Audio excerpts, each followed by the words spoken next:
Assalamualaikum grade 5. How are you all? कैसे हैं मेरे प्यारे बच्चे? I welcome you back to my lesson students. My name is Rida Khalid and I'll be teaching you English. Students, आज हम बात करने वाले हैं एक मजेदार लेसन के बारे में जिसके बारे में मैं आपको इससे पिछली वीडियो लेसन में बता चुकी हूँ। आज हम रीडिंग करने वाले हैं अपने उस इंटरेस्टिंग फ्यूचर के टॉपिक के बारे में जिसके बारे में हम ऑलरेडी कुछ टॉपिक्स को डिस्कस कर चुके हैं। तो आइए आज के लेसन को स्टार्ट करते हैं। जल्दी से अपनी ओपीई बुक्स को निकाल लीजिए ताकि हम आज की रीडिंग को स्टार्ट कर सकें। सो ग्रेड 5, आपने अपनी ओपीई बुक्स निकाल ली हैं? Very good. जल्दी से लेसन नंबर 3 पे आ जाएं जो कि है पेज नंबर 62 और 63 के ऊपर। हम इन दो पेजेस पे दिए गए टेक्स्ट को पढ़ेंगे। आप जानते हैं कि हम इसको कैसे पढ़ते हैं। सबसे पहले हम तमाम वोकैबुलरी के वर्ड्स को डिस्कस करते हैं, उनके मीनिंग्स देखते हैं और उसके बाद मैं आपको टाइम देती हूँ उसको पढ़ने का। उसको पढ़ने के बाद हम सॉल्व करते हैं उससे रिलेटेड एक्सरसाइजेस। बच्चों, एक बात मैं आज आपको दोबारा से बताती चलूं कि आप जब तक इस रीडिंग के काम को नहीं करेंगे आपसे एक्सरसाइजेस सॉल्व नहीं होंगी और जब मिस रिदा यहाँ बोर्ड पे सॉल्व कर रही होंगी आप उनकी हेल्प नहीं कर पाएंगे। इसीलिए मैं आपको एडवाइस कर रही हूँ कि जब मैं आपसे कहूँ कि इनको रीड कर लें, वीडियो को पॉज करें, तो प्लीज इसको रीड कीजिएगा। ओके, तो बच्चों बात हम आज करने वाले हैं रीडिंग के टॉपिक के ऊपर। 4 scientists talk about the future. हमने इस बारे में पहले ही बात की थी कि हमने किस तरह की वोकैबुलरी और टॉपिक्स को डिस्कस करना है इस पूरे यूनिट में। हम बात करेंगे वेदर कंडीशंस के बारे में, फ्यूचर के बारे में कि हमारा एटमॉस्फेयर यानी कि हमारा जो हमारी अर्थ है उसकी आबो हवा, हमारा वेदर, हमारा क्लाइमेट, ये सब वर्ड्स यानी ये सारी बातें, इनके ऊपर क्या रिसर्च हो रही है, हमें क्या पता चलने वाला है कि फ्यूचर में क्या होगा हमारे प्लैनेट के साथ। तो आज इन सारी बातों के बारे में हमने कुछ रीडिंग करनी है। 4 ऐसे लोग जिनको हम क्या कह रहे हैं, साइंटिस्ट, बिल्कुल 4 ऐसे साइंटिस्ट डिस्कस कर रहे हैं कि फ्यूचर में क्या क्या होगा, इस अर्थ के ऊपर क्या क्या चीजें नई आ जाएंगी, वेदर के हवाले से, टेक्नोलॉजी के हवाले से। हमने बात की थी ना कि टेक्नोलॉजी को भी डिस्कस करना है हमने। हाँ जी, तो अब हम देखने वाले हैं इन 4 साइंटिस्ट ने क्या बातें की हैं। ठीक है, अच्छा पहला पार्ट मैं आपको बताती चलूं। Read and match the titles to the text. आपकी बुक में इस रीडिंग के पार्ट के नीचे 4 टेक्स्ट दिए गए हैं। जल्दी से देखो, पेज नंबर 62 के ऊपर 1 2 3 4 पूरे पेज के ऊपर 4 नंबर्स और 4 पैराग्राफ्स दिए गए हैं। सबको नजर आ गए? शाबाश। अब देखें बच्चों, हर एक पैराग्राफ के साथ नंबर इसलिए दिया गया है कि हर पैराग्राफ का एक टॉपिक है। ठीक है, हर एक टॉपिक के ऊपर बात हो रही है। तो हमारे पास यहाँ 4 टॉपिक दिए गए हैं। ठीक है, आपने क्या करना है, इनको रीड करना है। रीड करने के बाद आपने देखना है कि इनमें से कौन सा टॉपिक या टाइटल सूट कर रहा है किस पैराग्राफ के ऊपर। ठीक है, जब पैराग्राफ पढ़ के हमें समझ आ जाएगी ना कि कौन सा वाला इसमें से सूटेबल है, कौन सा वाला साथ अटैच कर सकते हैं, तो ये काम हमने तब करना है। अब आपका टाइम आ गया है इसको रीड करने का। जल्दी से इस वीडियो को पॉज करें, इस रीडिंग के यानी टेक्स्ट को रीड करके वापस मिस रिदा के पास आ जाएं। और हाँ, एक और बात, आपके इस पूरे टेक्स्ट में कोई भी ऐसा वर्ड नहीं है जिसको मैं कहूंगी बहुत डिफिकल्ट आपके लिए होगा, आप इजीली उसको पढ़ सकते हैं। तो जल्दी से इनकी रीडिंग करके वापस मेरे पास आ जाएं। स्टूडेंट्स, मैं पूरी उम्मीद हूं कि आपने इसको स्टडी कर लिया है, रीड कर लिया है और होपफुली कोई भी ऐसा वर्ड आपके सामने नहीं आया जिसको हमने पहले डिस्कस नहीं किया। ओके, अच्छा अब हम एक्सरसाइज नंबर 1 सॉल्व करते हैं। मेरे पास यहाँ 4 टॉपिक्स दिए गए, मैं चारों को पढ़ के आपको बताती हूँ। A, you need to cook the meat today. आज तुम्हें गोश्त पकाना पड़ेगा। कैसे, क्या पता चल रहा है इस बात से? अच्छा, हमने इस बारे में रीड किया ना, कुकिंग के बारे में, कौन से पैराग्राफ में था? हाँ जी, पैराग्राफ नंबर 3 में लिखा हुआ था कि हमारी फूड यानी रेफ्रिजरेटर के अंदर पड़ी हुई जो फूड होगी उसमें सेंसर लगा दिए जाएंगे और सेंसर से पता चल जाएगा कि हमारा जो खाना है, फ्रिज में पड़ा हुआ अनकुक्ड मीट है, वेजिटेबल्स हैं, वो खराब होने वाली है, उनकी एक्सपायरी आने वाली है, तो जल्दी से उनको क्या करो, खा लो या पका लो। अच्छा, B, pick up a car. एक गाड़ी चूज कर लो। गाड़ी के बारे में कौन से पैराग्राफ में पढ़ा है आपने?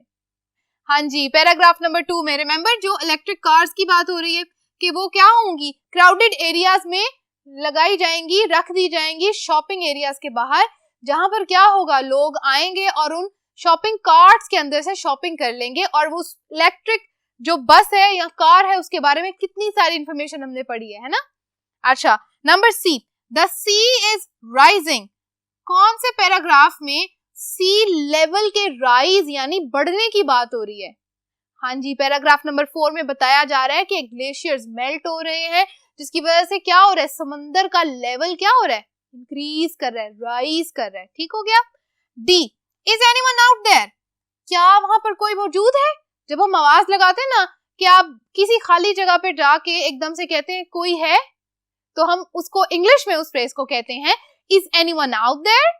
ठीक है, इसका मतलब ये है कि एक ऐसी जगह जहां पर नॉर्मली कोई नहीं रहता, आप जाके कॉल आउट कर रहे हैं, ये बता रहे हैं, इसका मतलब ये है कि हम देखना चाह रहे हैं कि क्या यहाँ पर जिंदगी है, यहाँ पर लाइफ है, लोग यहाँ रहते हैं कि नहीं, ह्यूमन बीइंग्स रहते हैं कि नहीं। ऑलराइट, आपने देखा है कि पैराग्राफ 1 में हमने मून के ऊपर लाइफ की बात की है कि लाइफ यानी जिंदगी मून के ऊपर स्टार्ट हो जाएगी, जल्दी से लोग अपनी सेटलमेंट्स यानी घर बना लेंगे परमानेंटली मून के ऊपर। तो पैराग्राफ 1, 4, 2 एंड 3 हमने ये काम कंप्लीट कर लिया, शाबाश। अब हम करने वाले हैं एक्सरसाइज नंबर 2।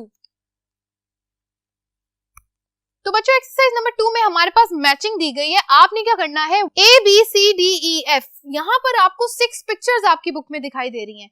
इन 6 पिक्चर्स को आपने क्या करना है, आप इन 6 पिक्चर्स के बारे में इस टेक्स्ट में पढ़ चुके हैं। आपने पिक्चर तो नहीं देखी होगी, लेकिन आपने उससे रिलेटेड कुछ ना कुछ पढ़ा होगा। कैसे, अभी बताती हूँ। Match the sentences and phrases in the text to the pictures. आपने उस टेक्स्ट के अंदर कुछ सेंटेंसेस ऐसे पढ़े हैं ना जो किससे रिलेटेड थे, ग्रीनलैंड आइस कैप से रिलेटेड है ना, कुछ आपकी फ्रिज में सेंसर से रिलेटेड थे, किसके थे, मेल्टिंग आइस ऑफ एंटार्क्टिका, ये सारे वर्ड्स आपने पढ़े हैं ना। इन्हीं से रिलेटेड हमने क्या करना है, फ्रेजेस को टेक्स्ट में से उठाना है और यहाँ पे लिख देना है। मैंने यहाँ पर इन पिक्चर्स की जगह इन वर्ड्स के आगे लिख दिए हैं उसके फ्रेजेस और सेंटेंसेस। आपने क्या करना है, यही काम अपनी बुक के ऊपर जल्दी से सॉल्व कर लेना है। मैं आपको पढ़ के बता देती हूँ। पिक्चर ये हमें ये कह रही है, इसका जो हमारे पास हिंट है टेक्स्ट में ये दिया गया है, if the Greenland ice cap melt, अगर ग्रीनलैंड का आइस कैप यानी वो ग्लेशियर अगर पिघल जाता है, the sea levels will rise by 9 metres across the world. Sea level, समंदर का लेवल 9 मीटर तक बढ़ जाएगा, और बच्चों 9 मीटर बहुत ज्यादा होता है। ठीक है। अच्छा, B, your fridge will warn you which food is about to go bad. हमने क्या बात की थी, हाँ जी, सेंसर्स की बात की थी ना, यहाँ हम लिख लेते हैं सेंसर्स, ये भी हमारा क्या है, क्लू वर्ड है। Okay. C, results of melting of ice in Antarctica, the Arctic ocean and in Greenland. ये जितनी भी आइस मेल्ट हो रही है किस किस जगह से होगी, एंटार्क्टिका से, आर्कटिक ओशन से, ठीक है, और कहां से, ग्रीनलैंड से। ये सारी क्या हो जाएगी, कोस्ट लाइन क्या हो जाएगी, इससे एग्जैक्टली इफेक्ट होगी। All right. D, if you sleep on a sofa bed you will take a shower of sound waves not water. देखें, शावर से मतलब समझ आते हैं ना कि नहाने की बात हो रही है, पानी की बात हो रही है, लेकिन ऐसा शावर आपको दिया जाएगा उस सोफा बेड के ऊपर जो क्या होगा, पानी नहीं होगा, साउंड वेव्स होंगी। क्या होता है, वाइब्रेशंस। आपने मसाजिंग चेयर्स देखी हैं जी, ये उसी के बारे में बात हो रही है, जिसको टेक्नोलॉजी के टाइम पे जब ये बनी थी वहां पर इसको कहा गया था सोफा बेड। ठीक हो गया। अच्छा, E, a new developed car like a shopping cart that is for crowded cities. इसके बारे में भी हम पढ़ चुके हैं, इलेक्ट्रिक कार्स के बारे में बात हो रही थी ना जी, वही कार्स हैं।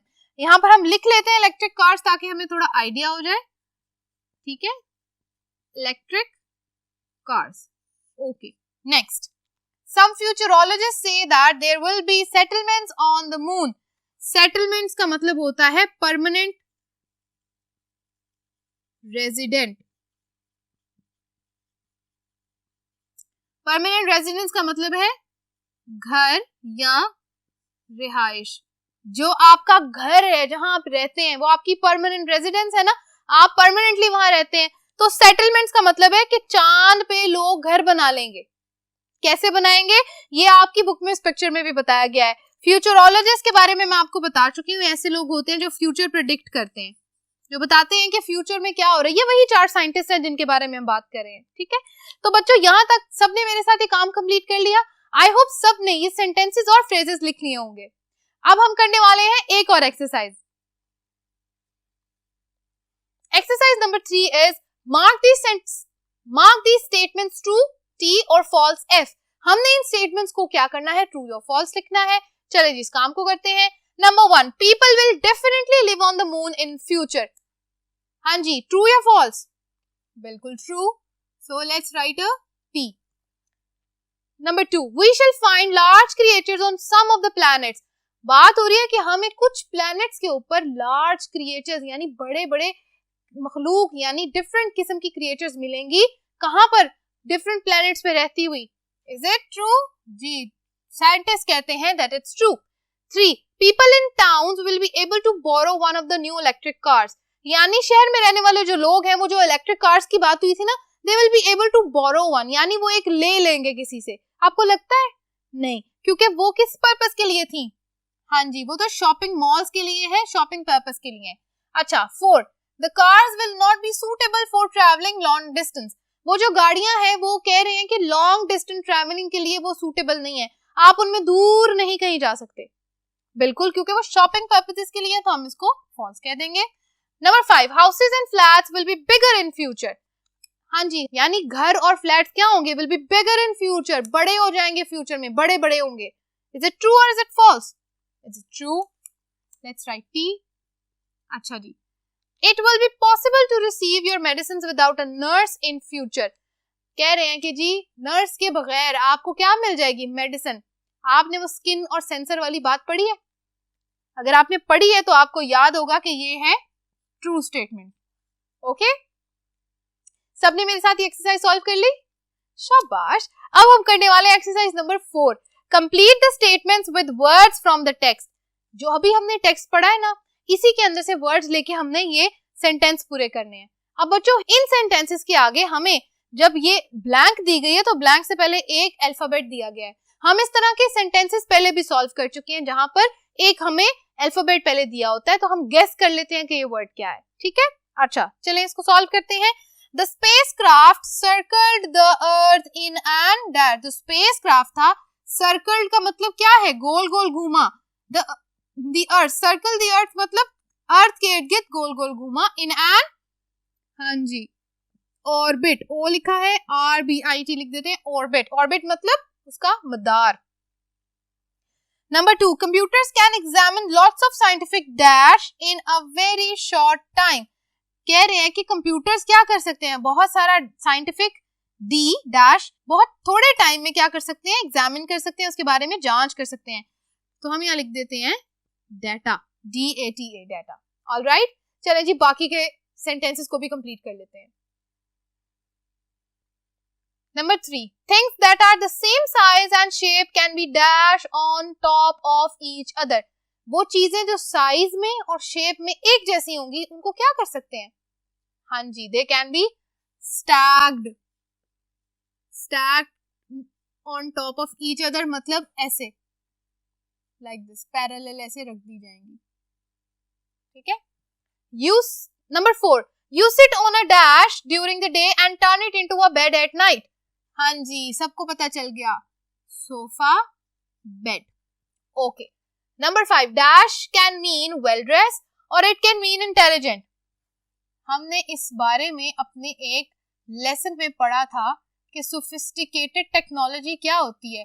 Sophisticated can mean well dress और इट कैन मीन इंटेलिजेंट। हमने कहा था ना, सोफिस्टिकेटेड टेक्नोलॉजी कंप्यूटर्स को कहा था।